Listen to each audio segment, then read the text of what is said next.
नमो अरिहन्ताणं नमो सिद्धाणं नमो आयरीयाणं नमो वज्झायाणं नमो लोये सौवसावूणं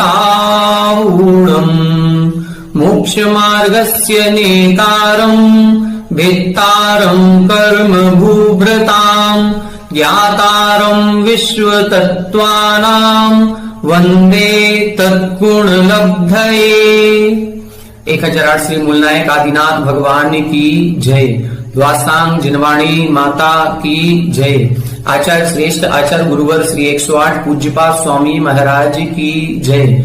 आचार्य श्रेष्ठ आचार्य गुरुवर श्री 108 विद्यासागर जी महाराज की जय। जगत पूज्य निर्यापक श्रमण मुनि पुंगव श्री 108 सुधा सागर जी महाराज की जय। समस्त मुनि संघ की जय। पूज्यवर आचार्य पूज्यपाद स्वामी जी द्वारा विरचित इस सर्वार सिद्धि ग्रंथराज की स्वाध्याय श्रृंखला में 8वें अध्याय के अंतर्गत हम सभी कर्मबंध के बारे में विस्तार से पढ़ रहे हैं। कर्मबंध की परिभाषा, कर्मबंध के प्रत्यय और कर्मबंध के भेद। भेदों के अंतर्गत हमने 4 भेद पढ़े थे: प्रकृति बंध, प्रदेश बंध, स्थिति बंध, अनुभाग बंध, जिसमें प्रकृति बंध, स्थिति बंध और अनुभाग बंध पर हम चर्चा कर चुके हैं। पूर्व कक्षा में हमने प्रदेश बंध पर चर्चा करना प्रारंभ किया था। पूज्यवर आचार्य उमा स्वामी जी ने जो प्रदेश बंध का सूत्र लिखा है उसकी टीका करते हुए आचार्य पूज्यपाद स्वामी जी ने लिखा कि प्रदेश बंध को यदि हमें समझना है तो हमें 6 प्रकार के प्रश्न करने पड़ेंगे और इन 6 प्रश्नों के उत्तर के स्वरूप हमें प्रदेश बंध समझ में आ जाएगा। जो सूत्र उमा स्वामी जी के द्वारा लिखा गया वो उन 6 प्रश्नों के उत्तर स्वरूप ही लिखा गया, अथवा यूं कहें कि 6 प्रकार की जो जिज्ञासाएं एक पाठक के मन में या श्रोताओं के मन में थी उसका समाधान इस सूत्र में किया गया है। वो 6 प्रश्न कौन से थे? हमने पूर्व कक्षा में देखा था कि यह जो कर्मबंध होता है वह क्यों होता है, उसका उद्देश्य क्या है। दूसरा था कब होता है। कुतः, कुतः का मतलब किस कारण से होता है। किम स्वभावः, उस कर्मबंध का स्वभाव क्या है। कस्मिन, कहां पर होता है। और किम परिमाणा, अर्थात कितने परिमाण में होता है, उसमें जो ग्रहण किए हुए परमाणु हैं वो कितने होते हैं। बस ये 6 प्रश्नों का उत्तर ही प्रदेश बंध का स्वरूप है। आइए, हमने पूर्व कक्षा में इसकी भूमिका समझ ली थी, सूत्र का अर्थ भी समझ लिया था। आज की कक्षा में हमें इसकी टीका पढ़नी है और इसका अर्थ समझना है। पेज नंबर 315 पर उत्थानिका 780 सूत्र का उच्चारण, सूत्र का अर्थ हम समझ चुके हैं। नामनः प्रत्यया नाम प्रत्ययाः नाम इति सर्वाः कर्म प्रकृतियो अभिधीयन्ते। नामनः प्रत्यया, जो अपने अपने नाम में कारण हैं उसको नाम प्रत्यय कहते हैं। और नाम क्या है तब बताया था, इति सर्वाः कर्म प्रकृतियो अभिधीयन्ते। इस नाम शब्द से सभी प्रकार की कर्म प्रकृतियों का ग्रहण किया जाता है। स यथा नाम इति वचनात्, कहां से आपने ये ले लिया कि नाम शब्द से हमें सभी प्रकृतियों का ग्रहण करना है। तो बता रहे हैं, एक सूत्र पहले लिखा था सा यथा नाम, कि किस कर्म का उदय किस रूप में प्राप्त होता है। तब इसके समाधान में लिखा था कि जिस प्रकृति का जैसा नाम है उसका वैसा ही स्वभाव होता है, वैसा ही फल प्राप्त होता है। तो उधर नाम शब्द जो लिखा था उस नाम शब्द से यहां पर सभी प्रकृतियों का ग्रहण किया गया है। अनेन हेतु भाव उक्तः, इस नाम प्रत्यय शब्द से क्या लिखा, इससे हेतु भाव का कथन किया है कि ये जो प्रदेश बंध हो रहा है या कर्मों का बंध हो रहा है वो किसमें कारणभूत है, वह किसमें हेतु है, उस कर्म बंध का उद्देश्य क्या है। तो उसका उद्देश्य अपने अपने नाम के हिसाब से है। जो हमने ज्ञानावरण कर्म का बंध किया वो ज्ञान को ढकेगा, जो दर्शनावरण कर्म का बंध किया वो दर्शन शक्ति का उपरोध करेगा, इत्यादि प्रकार से। अब दूसरा प्रश्न था कदा, ये कब होता है, तब उसका लिख रहे हैं समाधान सर्वतो। सर्वतो का मतलब होता है सभी भवों में, सभी समयों में। टीका पढ़ें, सर्वेषु भवेषु सर्वतः दृश्यन्ते अन्यतोपि इति तसी कृते सर्वतः। सर्वेषु भवेषु, जो सभी भवों में होता है उसको हम सर्वतः कहते हैं। यहां एक सूत्र लिखा है दृश्यन्ते अन्यतोपि, ये एक व्याकरण का सूत्र है और इस सूत्र के आधार पर इसमें तसिल प्रत्यय किया गया है। सर्व शब्द के साथ तसिल प्रत्यय करने पर सर्वतः शब्द बनता है। अनेन काल उपादानम इति कृतम, इस सर्वतः शब्द से किसका ग्रहण किया है, काल उपादानम, मतलब इससे समय का ग्रहण किया है कि यह प्रदेश बंध या कर्म बंध कब होता है, तो प्रति समय होता है, प्रति भव में होता है। जितने भव अभी तक हम पूर्व में धारण कर चुके हैं उन सभी भवों में हमने सभी समयों में कर्म का बंध किया है। एक एकस्य ही जीवस्य अतिक्रांता अनंता भवा आगमा आगामिनः संख्येया असंख्येया अनंतानंता वा भवन्ति इति। अब एक जीव के कितने भाव हो जाएंगे, कब से हम कर्म बंध कर रहे हैं, तब इधर लिख रहे हैं एक एकस्य ही जीवस्य, एक एक जीव के, प्रति जीव के अतिक्रांता, जो भाव निकल चुके, ऐसे तो अनंता भवा, ऐसे अनंत भाव। हम पूर्व में कितने भाव ले चुके हैं, अनंत भावों को ग्रहण कर चुके, तो वो अनंत भाव सारे ग्रहण हो जाएंगे इधर। और फिर भविष्य में कितने लेंगे, कोई जीव ऐसा होगा जो निकट भव्य होगा, निकट भव्य होने से संख्यात भवों को ही लेगा। कोई जीव ऐसा होगा जो दूर भव्य होगा, वो असंख्यात भवों को लेगा। और कोई जीव ऐसा भी हो सकता है जो अभव्य हुई हो सकता है या दूरांदूर भव्य हो सकता है, वो अनंत भवों को भी ग्रहण कर सकता है। तो इस अपेक्षा से लिखा आगामिनः, आगामी काल की अपेक्षा देखें तो संख्येया असंख्येया अनंतानंता वा भवन्ति इति। संख्यात भाव भी हो सकते हैं, असंख्यात भी हो सकते हैं और अनंतानंत भी हो सकते हैं। तो पूर्व के तो अनंतानंत हैं, इसमें तो कोई संदेह है नहीं, लेकिन भविष्य के कितने होंगे, संख्यात भी हो सकते, असंख्यात भी और अनंतानंत भी। इन सभी भवों में कर्मों का बंध सभी समयों में होता है।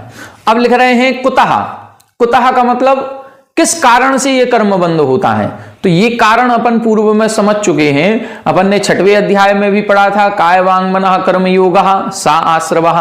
फिर इस 8वें अध्याय के प्रथम सूत्र में भी पढ़ा था, वहां मिथ्या दर्शनाविरति प्रमाद कसाय योगा बंध हेतवः। ये कसाय और योग मुख्य रूप से कर्म बंध के कारण बताए हैं। तब इधर लिख रहे हैं योग विशेषात निमित्तात् कर्म भावेन पुद्गलः आदीयन्ते इति निमित्त विशेष निर्देशः कृतो भवति। योग विशेषात निमित्तात्, योग विशेष निमित्त से ही जो कर्म भावेन पुद्गला आदीयन्ते, जो सामान्य पुद्गल थे, कार्मर वर्गणा थी, वो कर्म भाव रूप से प्राप्त हो जाती है, या जो कार्मर वर्गणा थी वो कर्म रूप परिणत हो जाते हैं। इति निमित्त विशेष निर्देशः कृतो भवति। इससे इस योग विशेषात शब्द से यहां पर इन्होंने निमित्त विशेष का निर्देश किया है। अब आगे बता रहे हैं कि किम स्वभावः, ये जो हम परमाणुओं को ग्रहण कर रहे हैं, कार्मर वर्गणा को ग्रहण कर रहे हैं, या कर्म रूप से जो कार्मर वर्गणा परिणत हो गई है, इनका स्वभाव कैसा है। तब लिख रहे हैं सूक्ष्म। अब सूक्ष्म का क्या अर्थ है, सूक्ष्म आदि ग्रहणम कर्म ग्रहण योग्य पुद्गल स्वभाव अनुवर्तनार्थम ग्रहण योग्याः पुद्गलाः सूक्ष्मा न स्थूला इति। यहां बता रहे हैं जो सूक्ष्म आदि का ग्रहण किया है, सूक्ष्म सबसे पहले ग्रहण किया, आदि ग्रहण का मतलब सबसे पहले ग्रहण किया, इसका मतलब है कर्म ग्रहण योग्य पुद्गल स्वभाव।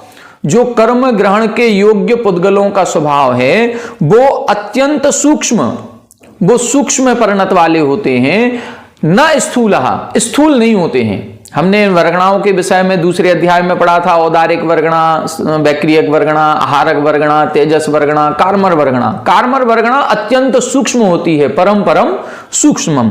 तो ये इधर लिख रहे हैं कि ये जो हम कर्म ग्रहण के योग्य पुद्गलों को ग्रहण करते हैं वो कैसे हैं, सूक्ष्म है, न स्थूला, सूक्ष्म होते हैं, ये इनका स्वभाव है। दूसरा स्वभाव क्या है, एक क्षेत्रावगाह, ये एक क्षेत्रावगाही हो जाते हैं। तो एक क्षेत्रावगाही का मतलब दूध में पानी की तरह मिक्स हो जाते हैं, दूध में शक्कर जिस तरह से हम घोल देते हैं उस तरह से मिक्स हो जाते हैं, और हर एक बूंद पर जैसे मिठास आ जाती है उसी तरह से हर आत्मा के प्रदेश पर कर्मबंध स्थित हो जाता है। तो एक क्षेत्रावगाह वचनम क्षेत्रांतर निवृत्त्यर्थम, मतलब अन्य क्षेत्र की निवृत्ति के लिए है। हम मान लो यहां बैठे हैं तो हम यहीं की पौद्गलिक वर्गणाओं को ग्रहण करेंगे। ऐसा नहीं है कि कोई देव है वो ऊर्ध्वलोक में बैठा है और अधोलोक की वर्गणाओं को ग्रहण करे, नहीं। कोई मध्यलोक में है तो वो अधोलोक की वर्गणाओं को ग्रहण करेगा या ऊर्ध्वलोक की, नहीं। जो जहां पर स्थित है वहीं पर स्थित वर्गणाओं को ग्रहण करेगा। बल्कि एक और बात कहें तो हमारी आत्मा जो ये है, इस आत्मा पर ही विश्व सोपचय रूप से अनंतानंत कार्मर वर्गणाएं पहले से ही स्थित हैं, और पहले से स्थित होने के कारण से जैसे ही हम योग करते हैं, जैसे ही हम कसाय भाव करते हैं, वही कार्मर वर्गणा सबसे पहले कर्म रूप परिणत होती है।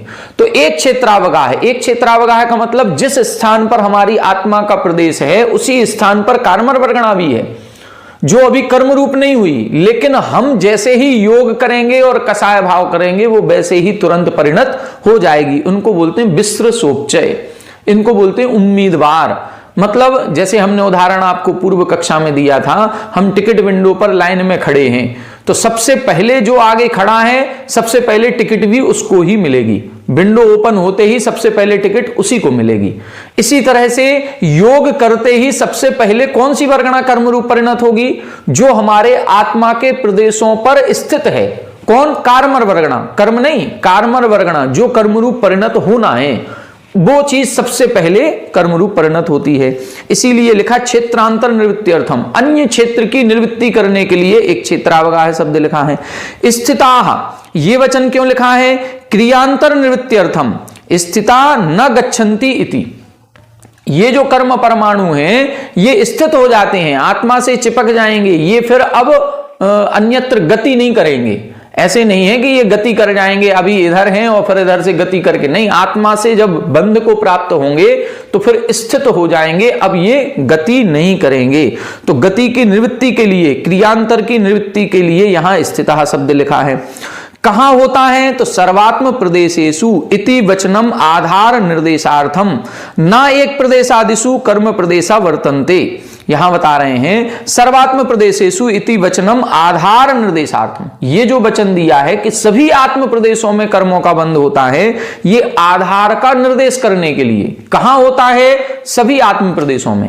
हमने आपको बताया था यदि हमारी एक उंगली को हम हिला रहे हैं, इसका मतलब ये नहीं है कि केवल आत्म कर्म परमाणु इसी उंगली में ही आएंगे, नहीं। पूरे शरीर में स्थित जो आत्मा के प्रदेश हैं, सभी आत्मा के प्रदेशों में कर्म का बंध होता है। एक देव है, वो देव का मूल शरीर तो उसके विमान में रहता है और उसने विक्रिया करके अपने एक शरीर को समौ शरण में भेज दिया या नंदीश्वर द्वीप भेज दिया। तो वहां 16वें स्वर्ग का कोई देव यदि अपने शरीर को यहां भेज रहा है विक्रिया से, और यहां नंदीश्वर द्वीप में कोई देव ताली बजा रहा है, तो उसको बंध कहां होगा? वो मूल शरीर जो है वहां से कनेक्शन जुड़ा हुआ है, उधर मूल शरीर में भी जो आत्मा के प्रदेश हैं वहां पर भी कर्मबंध होगा। ऐसा नहीं है कि जो देव इधर ताली बजा रहा है तो उतने ही आत्म प्रदेशों में कर्मबंध होगा, नहीं। सभी जगह सभी आत्म प्रदेशों में कर्मबंध होता है। ना एक प्रदेश आदिशु, एक प्रदेश आदि में नहीं होता है, सभी प्रदेशों में कर्म बंधते हैं। क्वतरहि, फिर कहां कहां रहते हैं? जब एक प्रदेश में नहीं रहेंगे तो फिर कहां कहां रहेंगे? ऊर्ध्वम अधा त्रियक्च सर्वेषु आत्म प्रदेशेषु व्याप्य स्थिता इति। सभी, ऊपर भी, मध्य में भी, नीचे भी, तिरछे भी, सब जगह, सभी जगह जहां जहां आत्मा के प्रदेश हैं वहां वहां कर्म के प्रदेश व्याप्त होकर के स्थित हो जाते हैं। अनंतानंत प्रदेश वचनम परिमाणांतर व्यपोहार्थम। अनंतानंत जो शब्द लिखा है वो इसलिए लिखा है कि अन्य परिमाण में नहीं होते हैं।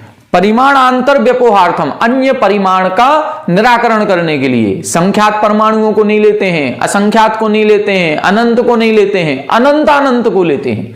अब वो अनंतानंत भी कैसा होता है वो भी आगे बताएंगे। न संख्येया न च असंख्येया न अपि अनंता, न संख्यात न असंख्यात न अनंत।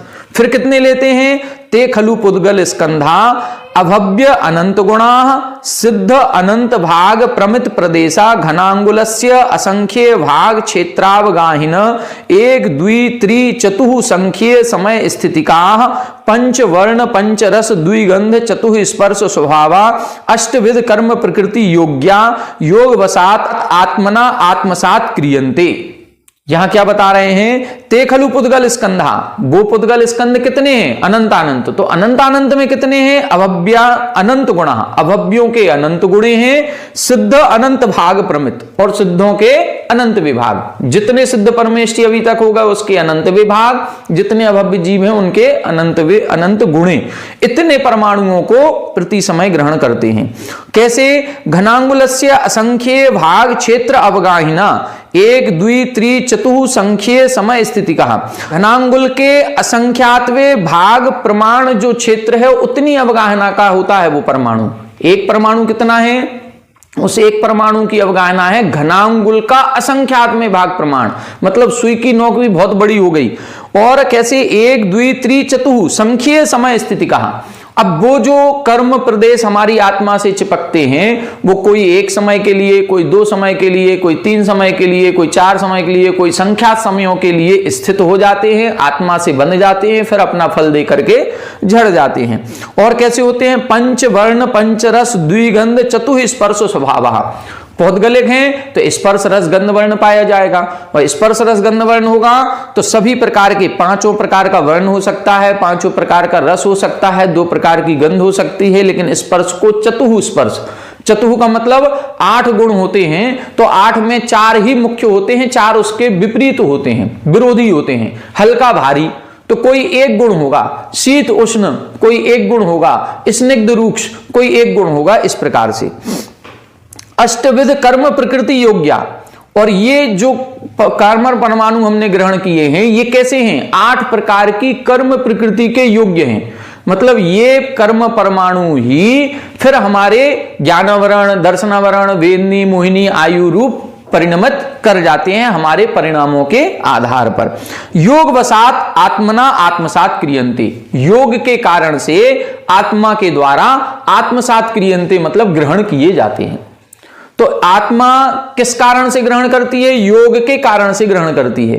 किन परमाणुओं को ग्रहण करती है? पौद्गलिक कार्मर वर्गणा को ग्रहण करती है, जिसमें स्पर्श रस गंध वर्ण चारों पाए जाते हैं, जिसमें एक समय, दो समय, तीन समय संख्यात समयों की स्थिति होती है, और फिर घनांगुल के असंख्यात में भाग प्रमाण जिनकी अवगाहना होती है। ऐसे ये कर्म परमाणु आत्मा के साथ बंध को प्राप्त हो जाते हैं। इति प्रदेश बंधः समास्तो वेदितव्यः।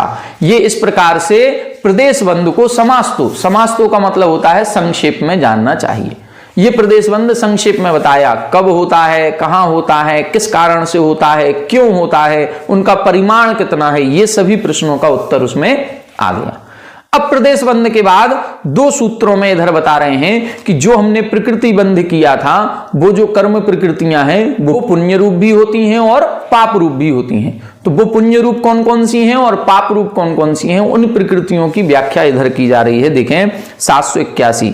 आह बंध पदार्थानंतरम पुण्य पापोप संख्यानम च उदितम तत्बंधे अंतर्भूतम इति प्रत्याख्यातम। बंध पदार्थानंतरम, बंध पदार्थ का व्याख्यान करने के बाद पुण्य पाप उपसंख्यानम च उदितम, पुण्य पाप का उपसंख्यानम अर्थात उनका वर्णन भी उदितम यानी कहा गया है। तत्बंधे अंतर्भूतम इति, और वो बंध के अंतर्गत ही है, क्योंकि कर्म प्रकृतियां 2 प्रकार की, शुभ प्रकृतियां अशुभ प्रकृतियां। पहले भी अपन ने आश्रव में देखा था, शुभः पुण्यस्य शुभः पापस्य, तो ये बंध के अंतर्गत ही हैं। इति प्रत्याख्यातम, इसलिए उनका वर्णन करना चाहिए। तत्र इदम वक्तव्यम को अत्र पुण्यबंधः कहा पापबंधः इति। अब यहां पर यह वक्तव्य होना चाहिए कि उनमें कौन सी प्रकृतियां पुण्यबंध हैं और कौन सी पापबंध हैं। तत्र पुण्य प्रकृति परिगणनार्थम इदम आरभते। अब पुण्य प्रकृति की गणना करने के लिए अगला सूत्र लिख रहे हैं, सूत्र नंबर 25। सद्वेद्य शुभायुर नाम गोत्राणि पुण्यम, सद्वेद्य शुभायुर नाम गोत्राणि पुण्यम। यहां बता रहे हैं पुण्य प्रकृतियां कौन कौन सी हैं। सद्वेद्य मतलब सातावेदनी, फिर शुभ आयु, शुभ नाम, शुभ गोत्र, शुभ शब्द को तीनों में लगाना, शुभ आयु, शुभ नाम, शुभ गोत्र। अब इस प्रकार से अपन को देखना है। आप ये समझें कि 8 कर्म जो होते हैं उनमें 2 भेद करते हैं, घातिया और अघातिया। घातिया कर्म तो पाप रूप ही होते हैं, क्योंकि आत्मा के अनुजीवी गुणों का घात करते हैं। इसलिए घातिया कर्म की जितनी प्रकृतियां हैं, 47 प्रकृतियां, वो सारी 47 प्रकृतियां पाप रूप ही होती हैं। अब अघातिया कर्म बचे, उन अघातिया कर्मों में से हमें पुण्य और पाप को छांटना है।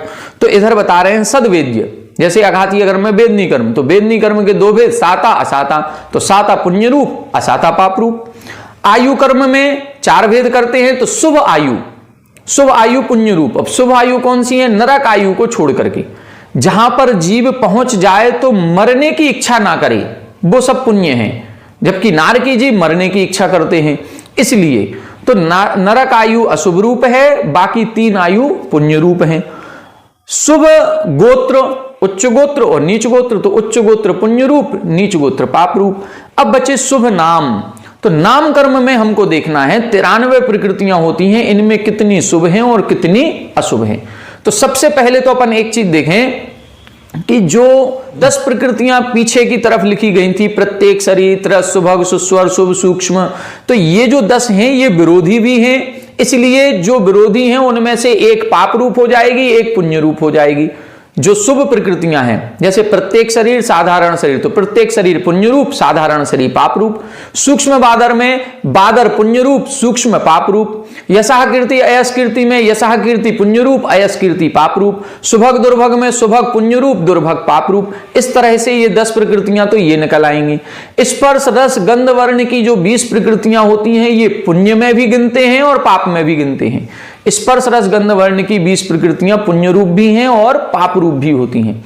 इसके अलावा आप जो बची हैं उनमें से अपन को छांटना है तो बहुत सरल होता है। जैसे नाम कर्म के जब पहला अपन देखेंगे सूत्र से, तो गति, गति के 4 भेद करेंगे। 4 भेद में से 2 गति शुभ और 2 गति अशुभ।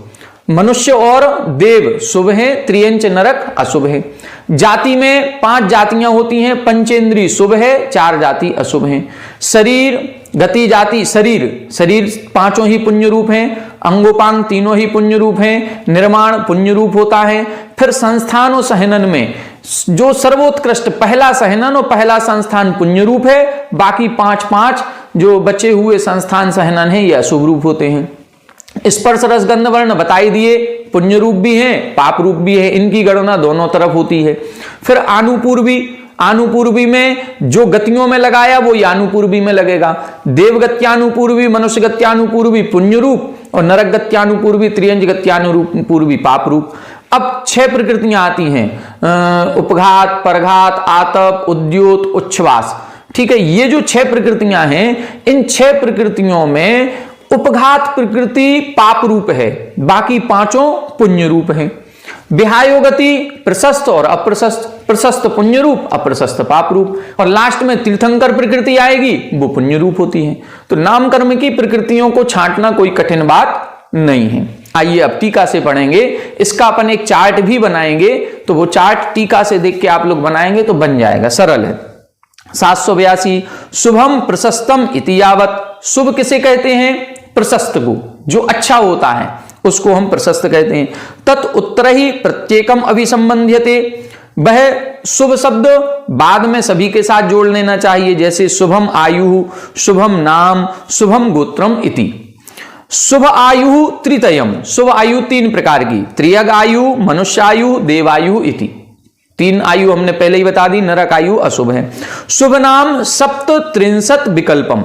शुभ नाम कर्म की कितनी प्रकृतियां हैं? 37, 37 प्रकृतियों को इधर पर लिया गया है।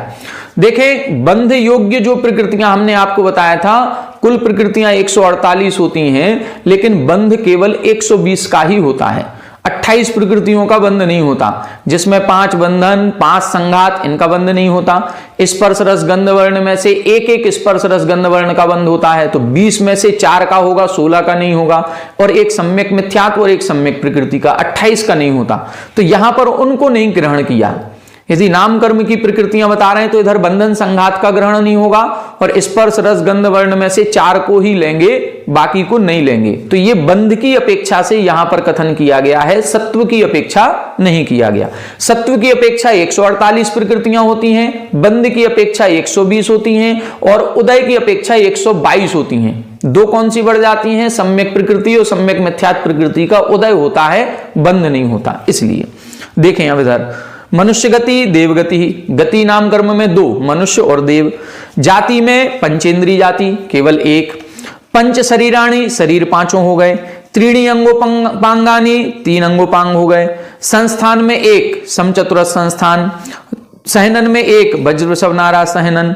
फिर प्रशस्त वर्ण, रस गंध स्पर्श। ये प्रशस्त वाला जो शुभ, क्योंकि पुण्य प्रकृतियों की बात कर रहे हैं तो स्पर्श रस गंध वर्ण दोनों में होता है, प्रशस्त भी होता है अप्रशस्त भी होता है, इसलिए दोनों में ग्रहण होगा। फिर आनुपूर्वी में मनुष्य देवगत्यानुपूर्वी, मनुष्य गत्यानुपूर्वी देवगत्यानुपूर्वी दोनों हो जाएंगे। फिर अग्रु लघु, परघात, उच्छ्वास, आतप और उद्युत, ये 6 प्रकृतियां होती हैं। 6 में से उपघात हटा दिया, उपघात पाप प्रकृतियों में आएगा, बाकी 5 पुण्य प्रकृतियां। फिर प्रशस्त विहायोगति, ये पुण्य प्रकृति है। इसके बाद जो 10 प्रकृतियां हैं उनमें पुण्य प्रकृतियां बता रहे हैं, जैसे त्रस पुण्य प्रकृति, वादर पुण्य प्रकृति, पर्याप्ति पुण्य प्रकृति, प्रत्येक शरीर, स्थिर, शुभ, सुभग, सुस्वर आदि, यशः कीर्तियो निर्माणम तीर्थंकर नाम च इति। और यशः कीर्ति, ये यहां तक बता दिए, ये शुभ प्रकृतियां, निर्माण ऊपर की जगह इधर बाद में लिखा है, और तीर्थंकर नाम, ये पुण्य प्रकृतियों की व्याख्या हो गई। बिल्कुल सरल है। जब अपन बहुत अच्छे से विचार करके सोचेंगे कि कौन सी पुण्य होंगी कौन सी पाप, तो आराम से आप एक एक प्रकृति को सूत्र से देखते जाइए, अपने आप पुण्य पाप का डिवाइडेशन हो जाएगा। आगे देखें, शुभम एकम उच्चैर गोत्रम सद्वेद्यम इति। उच्च गोत्र, गोत्र कर्म में उच्च गोत्र 1, ये शुभ प्रकृति है, और सद्वेद्यम साता वेदनी, ये भी पुण्य प्रकृति है। एता द्वाचत्वारिंशत् प्रकृतियाः पुण्य संज्ञाः, ये द्वाचत्वारिंशत् यानी 42 प्रकृतियां पुण्य रूप होती हैं, या ये पुण्य प्रकृतियां कहीं जाती हैं। 42 किस अपेक्षा से? ये बंध की अपेक्षा से व्याख्यान चल रहा है। बंध होता है 120 का, और 120 में जो स्पर्श रस गंध वर्ण की 4 प्रकृतियां हैं, ये 4 पुण्य में भी गिनते हैं और पाप में भी गिनेंगे तो 4 बढ़ जाएंगे तो 124 हो गई। अब 124 में से 42 पुण्य रूप हैं और 82 पाप रूप हैं। अब 82 की गणना अपन करेंगे कि 82 प्रकृतियां कौन सी हैं। देखें, अतोन्यत पापम, अतोन्यत पापम यहां बता रहे हैं, अतः अन्यत पापम। अतः यानी जो पुण्य प्रकृतियां बताई हैं, इनसे अन्यत यानी बची हुई पाप रूप कहलाती हैं। पहले पुण्य की गणना कर दी, फिर इनसे बची हुई जितनी प्रकृतियां हैं वो पाप रूप हैं। अपने आप से लगा ले। देखें, अस्मात् पुण्य संगी कर्म प्रकृति समूहात अन्यत कर्म पापम इति उच्यते।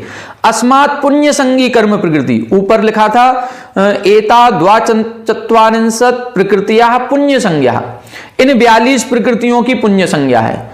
अब लिख रहे हैं कि इन पुण्य संज्ञा जिनकी है, उन कर्म प्रकृतियों के अलावा अन्यत कर्म पापम इति उच्यते, इन 42 को घटा दो, बाकी सब पाप रूप हैं। तत् 82 विधम, मतलब वो 82 प्रकार की होती हैं। तद यथा, जैसे ज्ञानावरणस्य प्रकृतियाः, देखो ज्ञानावरण, दर्शनावरण, मोहिनी और अंतराय घातीय कर्म है, पाप रूप ही होते हैं, इसलिए लिख दिया ज्ञानावरणस्य प्रकृतियाः 5, ज्ञानावरण की 5, दर्शनावरणस्य 9, दर्शनावरण की 9 पूरी, मोहिनीयस्य 26, मोहिनी की 26 क्यों लिखी, 28 क्यों नहीं लिखी? हमने बताया 2 का बंध ही नहीं होता, सम्यक मिथ्या तो सम्यक प्रकृति, इन 2 का बंध नहीं होता, इसलिए इधर 26 लिखी हैं। 5 अंतरायस्य, और अंतराय की 5। तो यदि हम बंध की अपेक्षा से बात करेंगे तो जो घातीय कर्म की 45 प्रकृतियां हैं वो पूरी 45 लिख दी, 47 नहीं 45, 2 कम हो गई।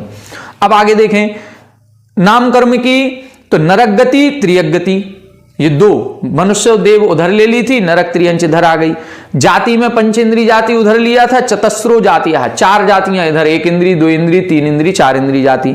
संस्थान 5 इधर आ जाएंगे, समचतुर संस्थान को छोड़ दे, बाकी पंच सहनन, वज्र वृषभ नारा सहनन को छोड़ दें, बाकी पांचों आ गए। फिर प्रशस्त अप्रशस्त वर्ण, रस गंध और स्पर्श। अब ये पाप रूप, स्पर्श, रस गंध वर्ण, ये एक एक 4 प्रकृतियां ये हो गई। नरक गति, त्रियगत्यानुपूर्वी, ये 2 इधर हो गई, उधर पुण्य में मनुष्य और देव को ले लिया था। फिर इसके बाद उपघात, देखो उपघात को पाप प्रकृति कहा, बाकी पांचों पुण्य में चली गई थी। अप्रशस्त विहायोगति, ये पाप रूप है। फिर इसके बाद स्थावर, सूक्ष्म, अपर्याप्ति, साधारण शरीर, अस्थिर, अशुभ, दुर्भग, दुस्वर, अनादेय, अयस कीर्ति च इति नाम प्रकृति, यहां चतुःत्रिंशत्, ये चतुःत्रिंशत् यानी 34 प्रकृतियां ये नाम कर्म की हो गई, ये अशुभ रूप होती हैं। असदवेद्यम नरकायु नीचैर गोत्रम इति, और असाता वेदनी, नरक आयु और नीच गोत्र। बाकी जो 3 कर्म और बचे थे, गोत्र कर्म में नीच गोत्र, वेदनी कर्म में असाता वेदनी, आयु कर्म में नरक आयु, ये 3 और मिला दें। एवं व्याख्यातः सप्रपंचो बंध पदार्थ, इस प्रकार से सप्रपंचो यानी विस्तार पूर्वक बंध पदार्थ का व्याख्यान हमने पूरा कर दिया। अवधि मनः पर्यय केवल ज्ञान प्रत्यक्ष प्रमाण गम्य तत् उपदिष्ट आगम अनुमेय। यहां क्या बता रहे हैं, ये हमने कैसे वर्णन कर दिया, तो अवधि ज्ञान, मनः पर्यय ज्ञान और केवल ज्ञान के द्वारा इस बंध पदार्थ को जिसने जाना है, उनके द्वारा उनके ज्ञान को प्रमाण मान करके हमने इसका कथन किया है। तो अवधि ज्ञान, आज वर्तमान में हमारे पास अवधि ज्ञान नहीं है, मनः पर्यय ज्ञान नहीं है, केवल ज्ञान नहीं है, लेकिन जिन मुनिराजों को अवधि ज्ञान, मनः पर्यय ज्ञान और केवल ज्ञान था, उन्होंने जैसा वर्णन किया है उसी की अपेक्षा से वैसा ही वर्णन प्रत्यक्ष प्रमाण गम्य, ये प्रत्यक्ष प्रमाण के द्वारा जाना हुआ है, वैसा ही तत् उपदिष्ट, उसके द्वारा ही आगम से ये हमने यहां पर वर्णन किया है। इस प्रकार से ये अपना आज 8वां अध्याय पूरा हो गया। अब चाहें आप लोग तो ये पुण्य प्रकृति और पाप प्रकृति का एक चार्ट टेबल बना सकते हैं। एक तरफ लिखें पुण्य प्रकृतियां, एक तरफ लिखें पाप प्रकृतियां, एक तरफ एक कॉलम में लिखें कर्म, तो सबसे पहले लिखें ज्ञानावरण कर्म, 5 प्रकृतियां पाप रूप। दूसरा लिखें दर्शनावरण कर्म, 9 प्रकृतियां पाप रूप। तीसरा वेदनीय, तो साता वेदनी पुण्य रूप, असाता वेदनी पाप रूप। मोहिनी कर्म, मोहिनी कर्म की सभी 26 प्रकृतियां पाप रूप। यदि बंध अपेक्षा लिखेंगे तो 26 और सत्व की अपेक्षा लिखेंगे तो 28 और उदय की अपेक्षा भी लिखेंगे तो 28। आयु कर्म की लिखेंगे तो आयु कर्म में नरक आयु पाप रूप, बाकी 3 पुण्य रूप। गोत्र कर्म लिखेंगे तो नीच गोत्र पाप रूप, उच्च गोत्र पुण्य रूप। अंतराय कर्म की 5 अंतराय कर्म पाप रूप। नाम कर्म की अपन ने देख ही लिए, नाम कर्म के एक एक प्रकृति भेद को देखते जाइए और उसको पुण्य पाप में डिवाइड कर लीजिए। तो इस प्रकार से ये अपना पूरा 2 चार्ट बन जाएंगे, पुण्य प्रकृतियों का और पाप प्रकृतियों का। इसको देखना है तो एक और डिवाइडेशन अपन कर सकते हैं। एक कॉलम में चार्ट बनाइए सत्व अपेक्षया, बंध अपेक्षया, उदय अपेक्षया। सत्व की अपेक्षा तो 148 प्रकृतियां होती हैं, तो जब 148 की बात करेंगे तो स्पर्श रस गंध वर्ण की 20 प्रकृतियां पुण्य भी हैं और पाप भी हैं, तो कुल हो गई 168। 168 में 100 पाप रूप हैं, 68 पुण्य रूप हैं। जब बंध की अपेक्षा बात करेंगे तो कुल 120 प्रकृतियां हैं। यहां स्पर्श रस गंध वर्ण की 4 ही जोड़ते हैं तो 4 को और जोड़ लें, क्योंकि पुण्य रूप भी हैं पाप रूप भी हैं, तो हो गई 124। अब 124 में 42 पुण्य रूप, 42 पाप रूप। अब उदय की अपेक्षा बात करेंगे तो प्रकृतियां होती हैं 122, क्योंकि सम्यक मिथ्या सम्यक प्रकृति का उदय हो जाता है। अब 122 में 4 और स्पर्श रसगंध वर्ण की पुण्य पाप दोनों में जोड़ना, इसलिए वो जोड़ी तो हो गई 126। इन 126 में 42 पुण्य रूप और 84 पाप रूप। पुण्य रूप तो 42 ही रहेंगी, पाप रूप में क्योंकि सम्यक मिथ्या सम्यक प्रकृति का जो उदय बढ़ गया है वो पाप रूप प्रकृति है, इसलिए पाप रूप प्रकृति में बढ़ जाएंगी तो वो 84 पाप रूप हो जाएंगी और 42 पुण्य रूप तो 126 हो जाएंगी। इस प्रकार से अपन को ये पुण्य पाप प्रकृतियों का चार्ट बना लेना है। आज की कक्षा में इतना ही। अब कल की कक्षा में अपन 9वां अध्याय प्रारंभ करेंगे, जिसमें संवर और निर्जरा का प्रकरण आएगा। सबसे प्रमुख यदि हम आश्रव बंध को समझ चुके हैं और आश्रव बंध से थोड़ा सा भय या डर हमारे मन में आ रहा है कि हमें अब कर्मों का आश्रव नहीं करना है, कर्मों का बंध नहीं करना है, तो अब संबर और निर्जरा के मार्ग पर लगना पड़ेगा। अब वो संबर और निर्जरा का मार्ग कैसा है वो इस 9वें अध्याय में पता चलेगा कि कैसे हम इन प्रकृतियों के आश्रव और बंध को रोक सकते हैं और जो कर्म हम पहले आश्रव कर चुके उसकी निर्जरा कैसे करें, वो अपन सभी क्रियाओं का वर्णन 9वें अध्याय में पढ़ेंगे। कल से इस अध्याय का प्रारंभ करेंगे। आप सभी हमारे साथ बने रहें। सभी को जय जिनेन्द्र।